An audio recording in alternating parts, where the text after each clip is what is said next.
Hari ni rare sikit kita nak review orang, iaitu yang kita gelar sebagai hero penyelamat kita dalam kemelut COVID ni, DJ Hisham. Nama tweet handle dia lah. Berdasarkan bacaan saya daripada beberapa sumber, beliau telah dilahirkan dalam keluarga Tionghoa di Sepang. Tapi disebabkan keluarganya yang susah, so pada umur 13 tahun beliau telah dihantar ke keluarga angkat, dan keluarga angkat tu adalah keluarga Melayu. Kalau ikut nama asal beliau lah, nama Cinanya adalah Yu Ming Siong. Beliau tukar nama kepada Nur Hisham bin Abdullah. Cerita tentang latar pendidikan beliau ni, sebenarnya waktu tahun 1988 beliau telah graduate daripada UKM dalam medical degree, dan beberapa tahun kemudian beliau telah melanjutkan pelajaran dalam bidang master juga di UKM. Lepas habis dia tamatkan pelajaran dalam bidang degree di UKM, kemudian beliau terus berkhidmat sebagai doktor perubatan, dan setelah tamat master beliau dalam bidang Master of Surgery di UKM, beliau telah bertugas sebagai antara salah seorang pakar bedah umum di beberapa buah hospital lah dekat Malaysia ni.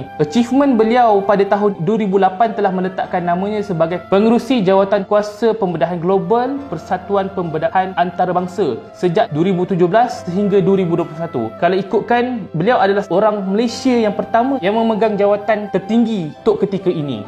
Beliau dilantik sebagai pengarah Kementerian Kesihatan Malaysia sejak tahun 2013 sehingga sekarang. Sebelum tu beliau memegang jawatan sebagai Timbalan Ketua Pengarah. Ada beberapa benda yang saya rasa saya nak share dengan anda semua tentang kenapa DJ Hisham ni sangat dikenali ramai untuk kemelut COVID. Antaranya adalah leadership dia. Kalau kita tengok semula kan, leadership dia macam mana dia bagi speech waktu setiap petang, sangat tenang, sangat kompos, sangat clear. Kita tengok satu persatu. Bila mana ditanya tentang golongan tabligh, orang duk kecam pasal golongan tabligh sebab jadi punca kenapa isu COVID berlaku semua sebagainya. Apa jawapan dia adalah, kita jangan salahkan golongan tabligh, sebaliknya kita nak uruskan masalah. Maksudnya dalam aspek leadership, beliau ni bukan jenis orang yang macam asyik mencari kesalahan orang lain, tetapi lebih memilih untuk mencari penyelesaian kepada masalah tersebut. Dalam aspek yang lain, DJ Hisham ni selalu gunakan perkataan kita instead of perkataan saya. Adalah kita Kementerian Kesihatan, kita melaksanakan, memang kita memberi nasihat, kita mungkin dapat kesan. Bila mana ditanya tentang DJ Hisham dah dianggap sebagai hero, so apa respon dia? Dia cakap, ini bukan soal saya, tetapi ini soal kita bersama dalam menangani kemelut COVID. Cuba bayangkan, dalam keadaan orang duk puji dia pun, dia tak nak anggap benda tu sebagai sebab dia, tapi disebabkan orang lain. Dan selepas beliau telah diangkat oleh China TV Global Network sebagai 3 individu terbaik yang menguruskan konflik COVID dengan baik, apa respon dia bila ditanyakan tentang benda tu? Dia jawab, oh, ini bukan sebab saya seorang, ini juga sebab Perdana Menteri sebab melaksanakan tugas dengan baik, kementerian-kementerian lain yang bagus.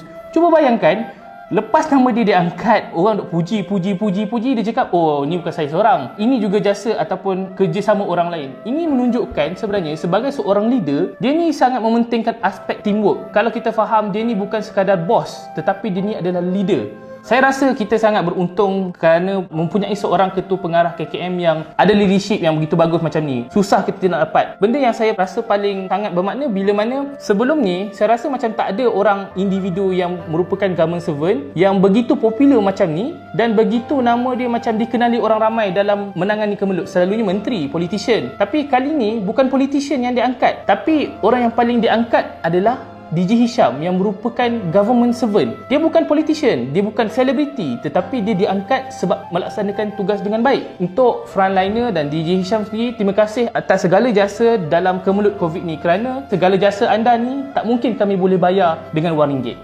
Terima kasih.